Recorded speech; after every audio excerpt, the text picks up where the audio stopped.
Hi friends, ഇന്ന് നമ്മൾ കാണാൻ പോകുന്നത് ദക്ഷിണേന്ത്യയിലെ കേരളത്തിലെ കണ്ണൂർ ജില്ലയിൽ തളിപ്പറമ്പിൽ സ്ഥിതി ചെയ്യുന്ന ഒരു ശിവക്ഷേത്രമാണ് രാജരാജേശ്വര ക്ഷേത്രം. പുരാതന കേരളത്തിലെ നിലവിലുള്ള 108 പുരാതന ശിവക്ഷേത്രങ്ങളിലൊന്നാണ് ഈ ക്ഷേത്രം. ദക്ഷിണേന്ത്യയിലെ നിരവധി ശിവക്ഷേത്രങ്ങളിൽ ഇതിനൊരു പ്രധാന സ്ഥാനമുണ്ട്. അക്കാലത്തെ ക്ഷേത്രങ്ങളിൽ ഏറ്റവും ഉയരം കൂടിയ ശിഖരമായിരുന്നു അത്. രാജരാജേശ്വര ക്ഷേത്രത്തിൽ 90 ടണ്ണോളം ഉയരമുണ്ട്. ദക്ഷിണേന്ത്യയിലെ മറ്റു ക്ഷേത്രങ്ങളിൽ എന്തെങ്കിലും പ്രശ്നമുണ്ടായാൽ ജ്യോതിഷപരമായ തീരുമാനമെടുക്കുന്നതിനുള്ള ഒരു പരമ്പരാഗത രീതിയും ഭക്തർക്ക് വേണ്ടി ഈ ക്ഷേത്രത്തിൽ നടക്കുന്നു. കലിയുഗം ആരംഭിക്കുന്നതിന് വളരെ മുമ്പ് തന്നെ പരശുരാമ മുനി ഇത് നവീകരിച്ചതായി കരുതപ്പെടുന്നു.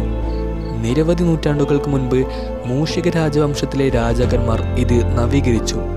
11ാം നൂറ്റാണ്ടിൻ്റെ തുടക്കത്തിൽ ഈ ക്ഷേത്രം ഇന്നത്തെ രൂപത്തിലേക്ക് പുനർനിർമ്മിച്ചു. ചതുരാകൃതിയിലുള്ള പിരമിഡൽ മേൽക്കൂരയും ശ്രീകോവിലിന് മുന്നിൽ നമസ്കാര മണ്ഡപവുമുണ്ട്. എന്നാൽ ക്ഷേത്രത്തിന് കൊടിമരമില്ല.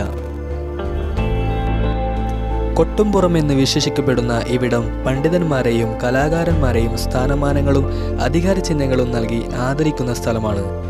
ഇവിടെ വെച്ച് നൽകുന്ന സ്ഥാനമാനങ്ങൾ ഏറ്റവും ഉത്കൃഷ്ടമായി കണക്കാക്കുന്നു.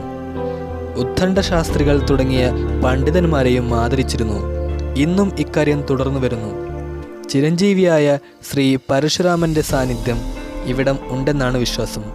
ശിവന് സമർപ്പിച്ചിരിക്കുന്ന 108 പുരാതന കേരള ക്ഷേത്രങ്ങളിൽ ഒന്നാണ് തളിപ്പറമ്പിലെ ഈ ക്ഷേത്രം.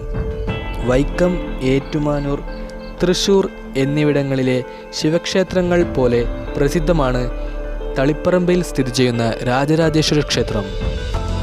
ഓക്കെ ഫ്രണ്ട്സ്, നിങ്ങൾക്ക് ഈ വീഡിയോ ഇഷ്ടപ്പെട്ടാൽ നിങ്ങൾ ഈ ചാനൽ സബ്സ്ക്രൈബ് ചെയ്യുക. കൂടാതെ തൊട്ടടുത്തുള്ള ബെൽ ബട്ടൺ കൂടി പ്രസ് ചെയ്താൽ ഞാനിടുന്ന വീഡിയോ നിങ്ങളിലേക്ക് നോട്ടിഫിക്കേഷനായി വരുന്നതായിരിക്കും.